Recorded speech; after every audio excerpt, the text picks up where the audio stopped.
Alright, hello everyone and welcome to today's Gems of War video. This video I have for you my scouting report for Glacial Peaks week beginning on August 5th, 2024. You can see Glacial Peaks right there along the northern border of the map. And in the underworld, you can find their faction mirrored halls also along the northern border of the map. So let's go ahead and talk about Glacial Peaks and mirrored halls. Glacial Peak is an ice armor kingdom. The trait stone that's available there is the Arcane Spirit trait stone, which is blue and purple. And that trait stone is also available at Kitar and Midnight, so you should be able to continue all of your explore grinding during Glacial Peaks week. Glacial Peaks has already hit the maximum power of 30 just recently, so it will get a little bit easier to get to that power cap with the additional weapon and troops that will be added during this week. The hero class is the Frost Mage class. It's one of the two Fey classes in the game. And unfortunately, the Frost Mage class has been power crept by the Elementalist class in Nexus. So most of the things that you would have used the Frost Mage class to do, you now use the Elementalist class to do. That said, you do still need to get Frost Mage to champion level 100 if you want to get Glacial Peaks to power 20. As for the mirrored halls, the restriction there is yellow or blue, which is a pretty easy restriction. There are 5 troops available there. The 2 that matter the most are the Mirror Queen and the Copycat. So make sure you get those maxed out. And as for the other 3, you can level them up to whatever you need for collection purposes. And the Mirror Orb is a little bit more collectible than useful. It is a decent weapon, but there are much better weapons out there, even in Glacial Peaks. Let's take a look at the troops that are going to be available. You need 39 troops to get Glacial Peaks to power 30, and there are right now 30 Glacial Peaks troops that are available in the various chest drop tables, of which 3 are mythics. They'll be adding 2 more troops to Glacial Peaks during this week. One of them will go to the Glory Shop and will be immediately added to the chest drop table. The other one will be available in the Invasion Shop, and that is the new Godslayer troop. Talk a little bit more about that later. There are, as I mentioned before, there are 5 troops available in the Mirrored Halls portal. There is 1 gem dragon that you have to hatch if you want to craft Diamantina. There is 1 Major Arcana card available in the Vault drop table that is also from Glacial Peaks. And in PvP Season 1, the featured Immortal Glacia is considered to be from Glacial Peaks as well. You must earn Immortal Glacia either through the Season Pass or through the Burning Chests in order to obtain her. And after that, the only other special troop from Glacial Peaks is the Doom of Ice. You must obtain the Doom of Ice by participating in the Blue Tower of Doom events, which happens it doesn't happen too often, maybe twice a year or so. Anyway, so let's go ahead and talk about the Core 4 team. Okay, so the Core 4 team is your Trials team that's available in Glacial Peaks, and this is the order that I had them in when I beat all of the Epic Trials. Essentially, everything kind of has to go through Saga, and Saga does damage to all enemies boosted by blue and frozen enemies. She summons an Ice Storm at the start of battle, and that boost is a ×3 ratio. There's something to be said that you can get some value out of using the spells for the other 3 as well. However, Borealis will give you probably the most benefit by his skull damage reduction, 65% for him, 50% for the Ice Golem. And Sarunos doesn't have any specific reductions, but I just put him in front of Saga just so that Saga will be the last one to get killed by skull damage from the other side. And it does sit now. She is ridiculously mana blocked on blue, but she is completely clear on green. So you're basically just going to try to match green as much as you can, get her charged up, and fire that ice bolt off as much as you can. Borealis has a decent spell as well and can do triple skull damage versus frozen enemies. So if you can freeze, you can freeze all enemies with him. So as long as he is if he's doing skull damage to someone who's frozen, that's going to work out really good. Spell's okay, but only targets the weakest enemy. But anyway, this is how I did it for the Glacial Peaks trials. Anyway, going on to the 4 more list. So there's 4 that I'm going to recommend that you keep an eye out for while you're in Glacial Peaks. First of all, you have the Daughter of Ice. This is a very useful troop. She starts battles with full mana and converts red gems to blue, and also conjures an Ice Storm. So a really good way to get blue gems on your team without having someone who actually has to use them. The Daughter of Time, I think other people use more than I do. Creates 5 Hourglass gems and 5 Freeze gems, and then gains an extra turn. That's pretty good because she generates those gems, and then she has an extra turn where she can capitalize on those gems. Plus, she has a 50% chance to convert a yellow gem to an Hourglass gem when her turn begins. So she does show up in some teams from time to time. And Freya is a troop that I think is going to be relevant to this specific week. Freya is a God Slayer, so she does lots and lots of damage to bosses. Her spell does damage to an enemy, and if they're a boss, it does more. And then she freezes a random enemy. If you do happen to have Freya, I would highly recommend that you max her out and at least get her first 2 traits. The third trait for invasion typically is irrelevant since it deals since it has to do skull damage to the last player in the enemy team.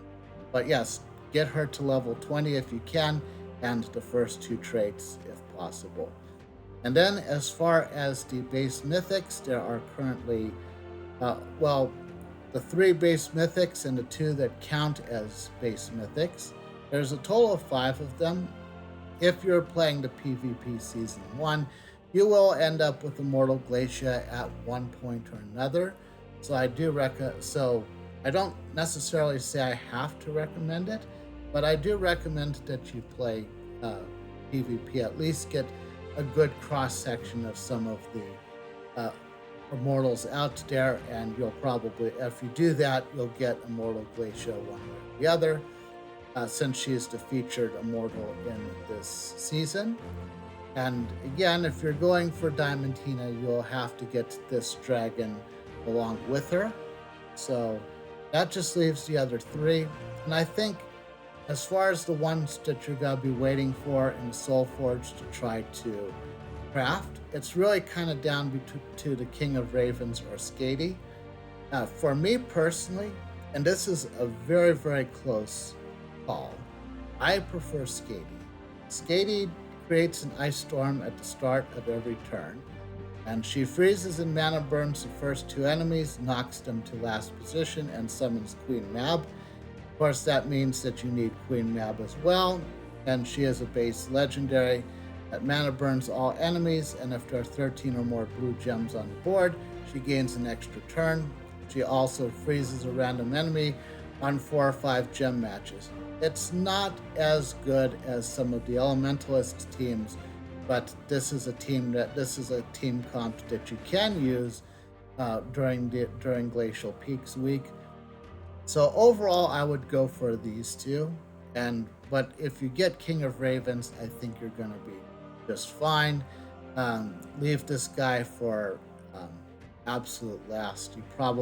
You might not need him.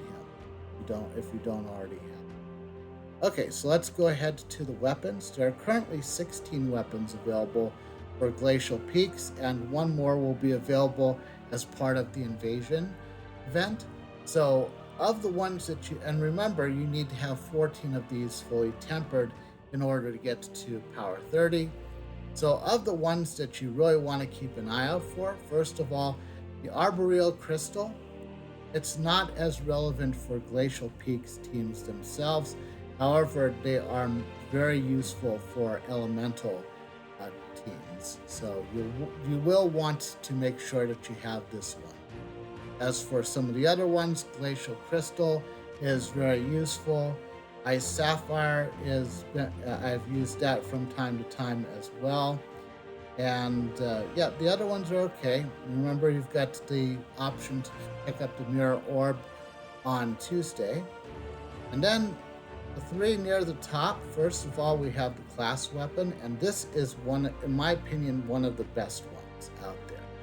So you get this one for winning 250 games with your hero as a Frost Mage. It does damage to all enemies, boosted by frozen enemies. Plus, it has enchanting, so it charges up pretty quickly. Particularly if you can, you may only need to match one. You may only need to match blue gems once to get this one fully charged up. Sometimes. Now, this next one is a little interesting. It is called Glacia's Lattice. You'll obtain this weapon automatically if you get Glacia to a certain level, and I suspect that you aren't supposed to be able to use mythic ingots like I did to be able to get it to plus 10. I don't know if they're going to roll that back. If they do, then I won't miss the mythic ingots, but overall, you'll only want to use this if Immortal Glacia is in your team. And if she is in your team, you're probably doing PvP. And if you're doing PvP, you're probably using Wand of Stars anyway. Unless it's a Glacial Peaks restriction, in which case you'll be using Orb of Winter. But anyway, there's one doomed weapon that's currently available, and that is the Doom Statue.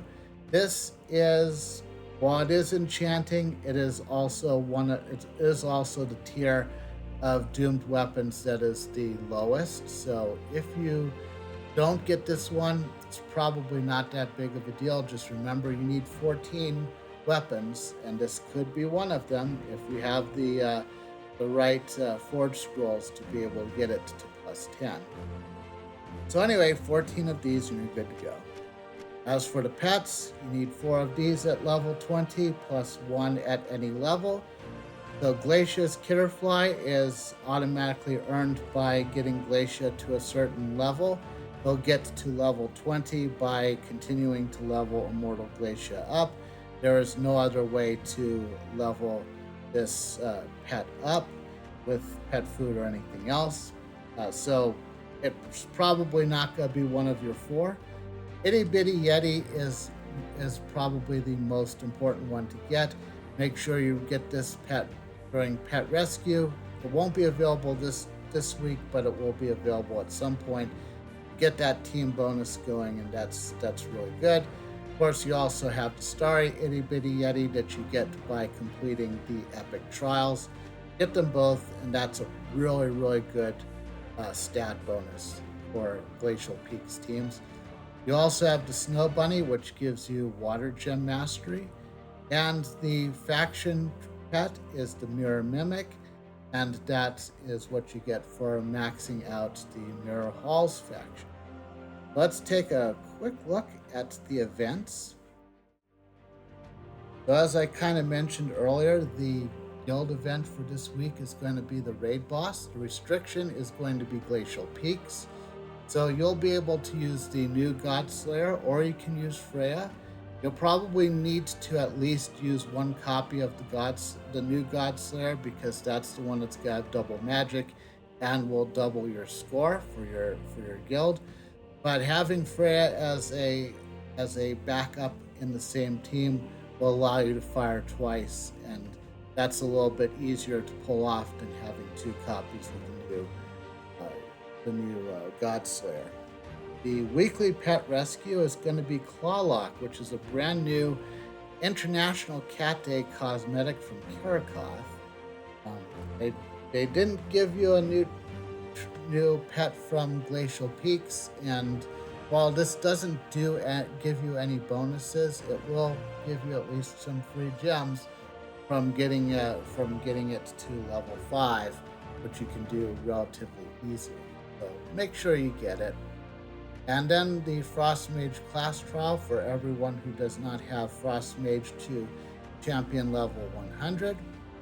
The best option, in my opinion, is to take the Orb of Winter or any blue DPS weapon and then combine it with any number of Grimoria and Yeti. So 2 Grimoria and 1 Yeti, or 1 Grimoria and 2 Yeti. That is going to probably be your best bet. If you don't want to use that one and you have a yellow DPS weapon you'd rather use, you can then just fill the other slots with 3 copycats, and that's going to work as well. And if you want to be fancy and use a blue-yellow DPS weapon, of which there are a couple out there, then you just take one of each, Grimoria, Copycat, and Yeti. And the weekend is going to be a Vault weekend, so save some schedule for the weekend. And that's going to do it. If you enjoyed this video, please consider leaving a like, subscribe to this channel, and or follow me on Twitch if you'd like to see more of my content. And in the comments below, let me know what you think of Glacial Peaks Week, and if you're one of those big video game companies, it is time to level up the contract. And I'll see you in the next